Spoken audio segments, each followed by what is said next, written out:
News First, Newsline with Faraz Shaukatali. And a very good morning to you. This is Newsline, live as always from the Newsfirst studios in Dawson Street in Colombo. And this morning, amidst beautiful weather out there in this beautiful island, Sri Lanka, just imagine it. If you're up there, you can have a look.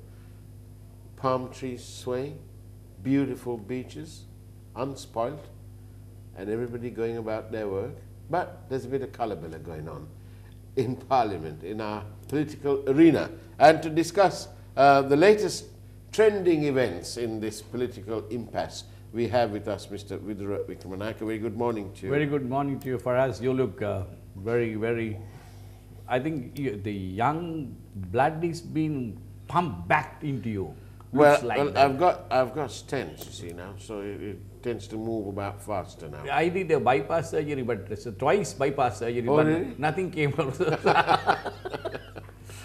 Now then, we look like our political system needs a bypass. Definitely. I was about to say that we need a bypass surgery for this political system. The whole system is rotten. But no, what's happening? Yesterday we had the Court of Appeal give an interim injunction, an interim order against named persons, Mahinda Rajapaksa and colleagues. Yes. And they've all been put on hold. They can't do those jobs. That doesn't mean that you can't have a Prime Minister or whoever. But now, following that, we had statements from Partali Champika and also from Dr. Rajitha Senratna saying that they're going to take these ministries by force. Or that's what they implied. Can they do that? No, they cannot. They cannot do that by force. What they are, I think, what has happened for us, yes, this is power and money. Right. These are the underlying factors, right, why these people are craving for it. I am not saying that only that party, maybe our party as well, some of them. Yeah. They have personal agendas, what they miss when they were in power and what they want now, right now, after getting back to power or something like that. Right. So this is the whole, this whole scenario is set upon these things. Yeah. Right. So power and money. Power and money. So where are we leading as a country? You said at the beginning, the beautiful country. Yes. The palms swaying. The whenever I land into Colombo, yes, I always get a window seat. Yes. Because, especially if it's in the early hours, it's absolutely beautiful. As you come in, the mist is breaking, and you can just see the coastline and the palm trees gently swaying. And that's to me, that is what this country is all about. Yes. It's gentleness. Yes. And it's the feeling of the people. Yes. For us, now, if this trend continues for some time, then you will take the window seat. But the moment you see Sri Lanka that you are coming down, I don't think that you will want to admire the beauty, but you will want to jump of the window, and because it has come to that state, you can see some people of this country have taken to streets. Yes. But in a very, I should say, it's not a, it should be, there should be a revolution. I do believe in that. But not with, this is not an armed conflict I'm talking about. It's a thought. That is what we need. Because we have to, for us, to come up with a clean politician. A clean politician will have better policies for the country. A better policies will have a better country. So we have to get a lot. Now, my personal view, hold an election as soon as possible, and get the best people of the. Of course, we cannot stop parties contesting, and within that parties there are several personalities. So that is the right of a person and right of the party. We cannot stop that. But as the voters, we have to select the people with unblemished record. Unblemished record. When I say unblemished, if they have charges against them, not many will say that since they are not proven guilty, they cannot be, they are free people. I do believe in that. That is in the law, in the eyes of law. Yeah. Not in the eyes of people. Yes. But people know about us. They know better than even I know about myself, they know. Indeed.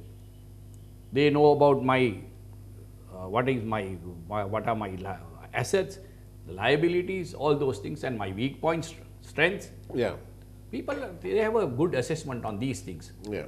So, let us not play ball games with people and this country. Let the leaders come to a table, discuss what should be done for the next 3 months. Let's hold an election under these circumstances. Agree on a solution. Otherwise, this country is going down the drain. It will be a worse case than Somalia or Ethiopia. Already it's gone down the drain. It's gone down the drain, but still it is in the drain. It's not deep enough It is deep enough, and it will be an abyss that we know none of us will be able to climb up. Now, earlier you said this is all about power and money. Yes. And I'm thinking about this here. You know, my favorite word is B-O-N-D, bond. Right? Now, we have a young man. Not James Bond. Not James Bond. That's what the Prime Minister would like us to believe in Parliament. That's what he said in Parliament. Not me, not me, not me. That's what he said. All right? Now then, the point is, we have a young man at the cusp of his youth in remand. He's been there for several months now. He's been in there since the 4th of February 2018. Right? So he's been there. His father-in-law, the former governor, is a fugitive from justice now. And the money that has been stolen from the Republic of Sri Lanka through state agencies like the ETF, for example, the EPF, it's 8,500 million plus. Right? Now that's the direct loss attributable just to the EPF. I see a connection, but I wonder whether you see a connection. What happened to the billions of rupees in profits that Perpetual Treasuries made? Where is this money? Has some of this money ended up with the UNP Buying the MP. funding MPs? Yes, because it's heavy funding. Yes. And I'm thinking that this problem might be not so bad, this political impasse, had they not had access to all this money. Because you have to remember, Perpetual Treasuries made over 12 billion in profits. And as we all know, to make profit, you have to make a little bit more than that. True. I mean, 100 million left on the seat of the CEO, Kasun Palisena. What's going on? Can I just ask you this? Yes. Have you received any of this bond money? I'm going to ask you an upfront question. Yes. That's a very legitimate question that you are asking, because I could remember, not only you, Faraz, when this was revealed, when this came up in open, Yeah. people, when we go to, say, for a funeral, Yeah. Oh, they asked you. they were asking, how much did you receive? Did you? Oh. So it's not only me. You're used to this question being asked from you. Of course. So just imagine a parliamentarian who has pledged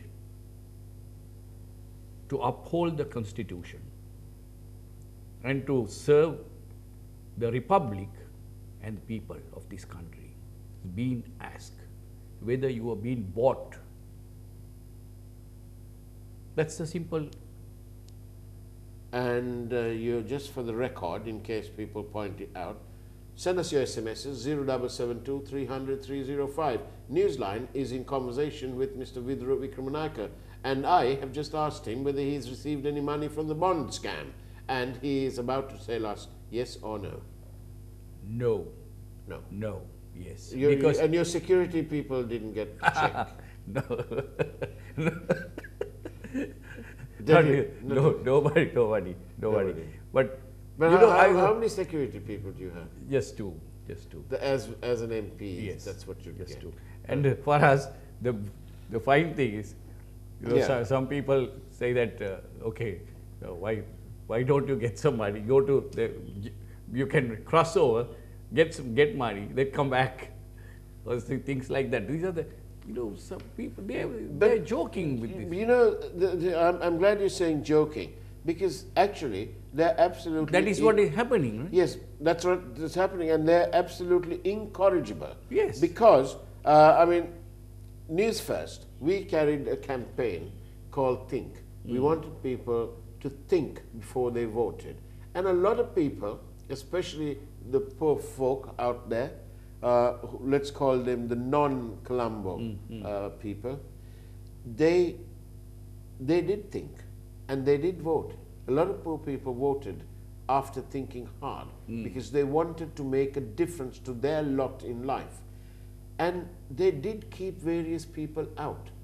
Various people lost their electorates.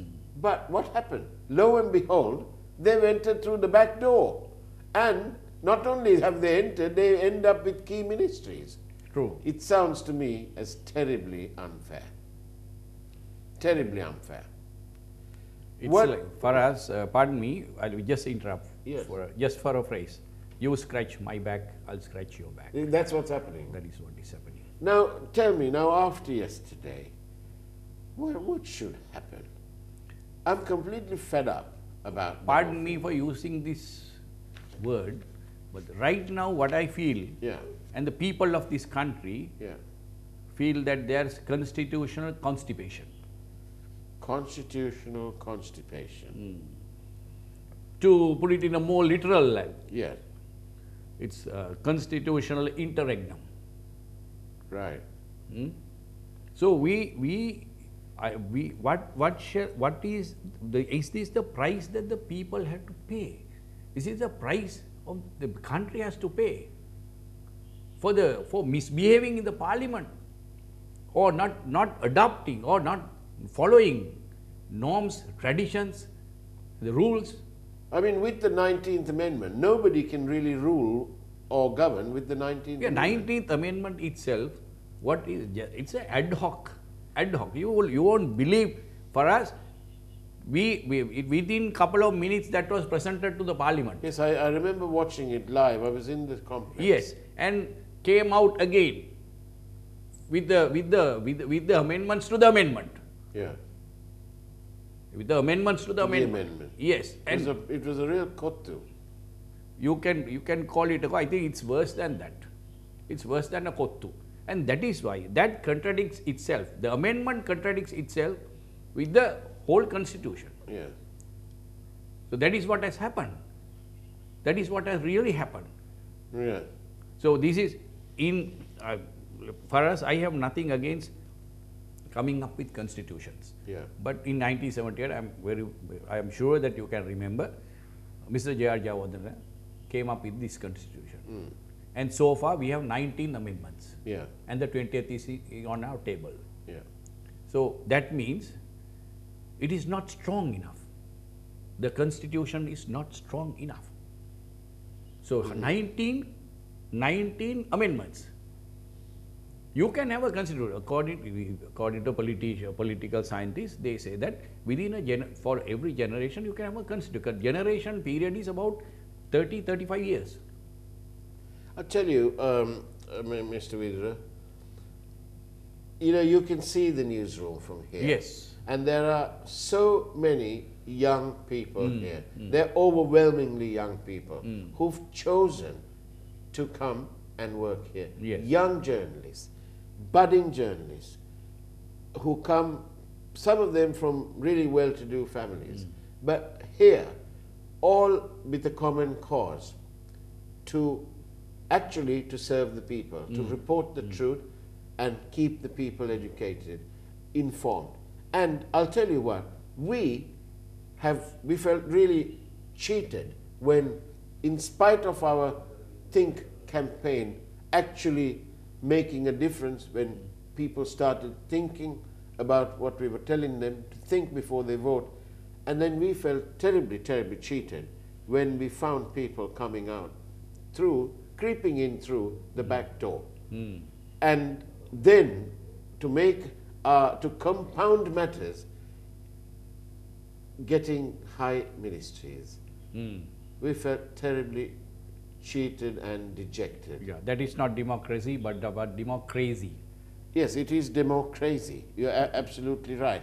And you know, it is laughable, but at least there's one thing, that it's very clear that overall power and all these actions in Parliament has proven this one thing, that overall power rests with the President of the Republic. And he can appoint, am I right in saying that he can run the country without the cabinet? Without the cabinet, yes. Because he's got his permanent secretaries. True. And they are, after all, the chief accounting officers of each ministry. True. So they're responsible for the financial side. Yes. For us, I feel that now going back in history, yeah, we had been having a lot of kings and here and there some queens. Yeah. Unlike nowadays. Nowadays, we've got a lot more queens than kings. So, at those days, we still talk about our past. Yeah. We have nothing to be proud of today. We are proud of yesterday, those days. So we are still living in reflected glory. Yes. On that note, we're going to take a short break. But don't go away, because after all, this is Newsline. News First, Newsline with Faraz Shaukat Ali. And welcome back to Newsline, where we are in conversation with Mr. Vidura Wickramanaya. And I'll go straight into a question here. It says here, it's easy to say, vote for good, honest, clean people. Can we have their names and their biodatas over the media? Because otherwise, how do we know who's good and clean? Another one, let's not forget about the foreign hand pulling the strings of some of our politicians, of our puppet leaders even. That's a good one. And another one says here, this is from Candy, he says the voters should elect clean candidates. Will he agitate within his party to ensure that suspects in court cases are not given nomination? That's a good question. Yes, I have already made clear about Right. this. When Mr. Mahinda Rajapaksa took over as the Prime Minister, Yeah. I said that in a press conference that the charges levied against Various people. the various people, now those people who are ministers, they should not be set aside. It should proceed. Yeah. And also, Or the charges should carry on. yes, and also not only the charges, but the proceeding should be Oh, okay. as well. Right. So similarly, the bond scam, those people should be brought to books. Right. Throw the books at them. Yeah. No matter whether that was the Prime Minister or a minister. There were some ministers, or I cannot remember, the state ministers, junior ministers, Yes. deputy ministers. They were writing books to some published books Yeah. to say that there was nothing wrong in this bond scam. Yeah. So legalizing Yes. bond scam is institutionalized, legalize this robbery. Indeed. Indeed. So then the gentleman who asked how to find a clean politicians, how Yeah. to That's right. now Actually, how do these you? are the they can go through these. They can see of their list. Now there are a list of candidates presented to them for the election. Then they can say people know. Even this gentleman knows who is clean and who is not clean, who is dishonest. So it's very evident. Now people who are throwing millions and millions of funds, money. From where? From where? That is all we are now. I think this is my assumption. Yeah. For us, 2015. Let's say before 2015. Yeah. Some of them robbed. Yes. Yeah. Some of them robbed. That is why Mr. Mahinda Rajapaksa has to go home. Yes. Not because he himself robbed, but the others who were with him did that. He turned a Nelsonian eye. Yes, he turned true. The other way. Yes. Now, that money didn't come out in 2015. It will come in this coming election. Okay, that is one. That is from our side. Yeah. Now, the other side is, as you said, bond money is coming in billions and billions. They will be pumped into the elections campaign. And for all these doubting Thomases who live in the urban areas, especially in Colombo, who think that this bond is some sick joke on the part of the media and that it's blown out of proportion, I do beg your pardon. It's a lot of money. The loss to this is the proven loss. Go to the Auditor General's Department and find out if you don't believe us. It's 8,500 million rupees plus. And that was confirmed in legal proceedings at the Commission of Inquiry into the bond. That is the direct loss. Indirectly. Indirectly, it's billions, because you have to understand. It's trillions for us, because it's since February 2015, not a single investor came into this country. An investor, except the Volkswagen company that was announced by the Prime Minister, then Prime Minister. I don't know that came or not. I think that it didn't come at all. So there were no foreign investors who invested in this country. And we had statements like from Arjuna Mahendran, as the governor of the central bank, went to Saudi Arabia, came back, and he said billions of dollars will be invested in this country. Right. I haven't seen any. And if there is such a thing, if $1 billion has come from Saudi Arabia, as Arjuna Mahendran promised, well, you can find a new host here, because I am so positive that it didn't come. Yeah, there would have been a minimal amount, some about. It wasn't $1 billion. There was another claim that there was so much of money coming from Belgium or some European country. Yeah. I checked the figures of the rich in Belgium. There were only 5 billionaires. And to have invested that amount of money would have meant that they was going to invest more than 20% of their wealth in this country. Well, yeah, charming, but it didn't happen. And so many dodgy claims, like Volkswagen factory. Yes. Well, what's wrong with these people? Why can't they deliver? You know, the public are crying out for leadership. They want a real leader. Why can't somebody somewhere come and garner that support of the public? The Sri Lanka is united today, from north to south, east to west. The Sri Lankan people are as one. They want the proper democracy. And surely we need one person to come out there and say, give it to me. And honestly, Mahinda Rajapaksa is 72 years old. 52 years in politics. Why would he want to have another term? He could have done all what he did. Unfortunately, for whatever the failings, whether it is his cronies around him, the dodgy people around him, and it's the same with Ranil Wickramanayake. Why can't we have the second tier, so to speak? Yeah, I do believe that. I do believe that there should be emerging leadership. There are, but you know, these so-called leaders of these political parties, they won't let new leadership coming up. But what we need is right now new thinking for this country. That let's unite and prosper, not divide. We have been dividing ourselves. You would have seen for us what happened during the last month in the parliament. Yes, it was disgraceful. Disgraceful. But let me ask you a straight question for us. Now you have been asking me questions, let me ask you a question.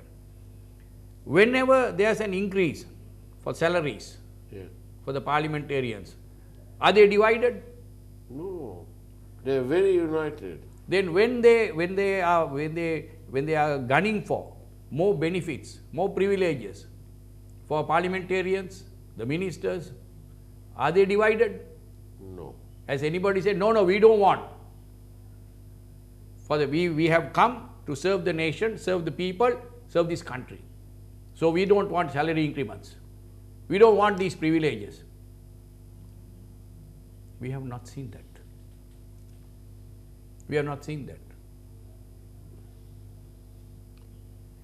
It's sad. It's actually very, very sad. I feel for us, to be very frank with you, you have been a very close friend of mine. We have been talking of so many issues. To be very frank with you, I am ashamed to be a parliamentarian. I am ashamed to be in this parliament. I am telling this country, the people, what have we achieved for the country and for the people for the past 3.5 years. Let's forget about the previous. For the past 3.5 years, what have we achieved? What have we achieved or have we lost for the country? As a media house, I can ask everyone to rest assured that as a media house, we will be relentless in our pursuit of good governance, in our pursuit of truth and accountability. No matter the color, no matter the position, no matter the hue. We will be relentless in our pursuit of things that matter to the people of this country. Because at the end of the day, it's our country too. And we are not going to let people take it away from us and to impinge on our independent, liberal-minded thinking. That, as a media house, we will assure the public. And with people in the caliber as you, Mr. Vidura Wickramanaya, the people can make a change. True. Yeah, that is why I wanted to say that. Though I am ashamed of being a parliamentarian of this parliament, but we shall never give up. As you said, you are doing your part. Let us all do our part for a better country. Indeed. For a better country and for a better future. It's not only for this generation. You and I, those who are listening, who are viewing, we may live for a short time, but there will be more and more generations to come as Sri Lankans. So we should have a country for those Sri Lankans, a Sri Lanka for Sri Lankans. So let us not give up. Let's keep on fighting. And for Faraz and for your channel and what you are doing, my hats off. And thank you very much for the service that you all have done, you all have rendered. And we will continue in that vein. Thank you very much, Vidura Wickramanaya, for being on Newsline. And it's not all doom and gloom. We still live in an absolutely beautiful country as one. And long may we continue to do that. These are little palpitations along the way, and we'll sort it all out together. But think before you exercise your franchise. Think how very important your franchise is. Think and think again. On that note, take care, keep smiling, and God bless.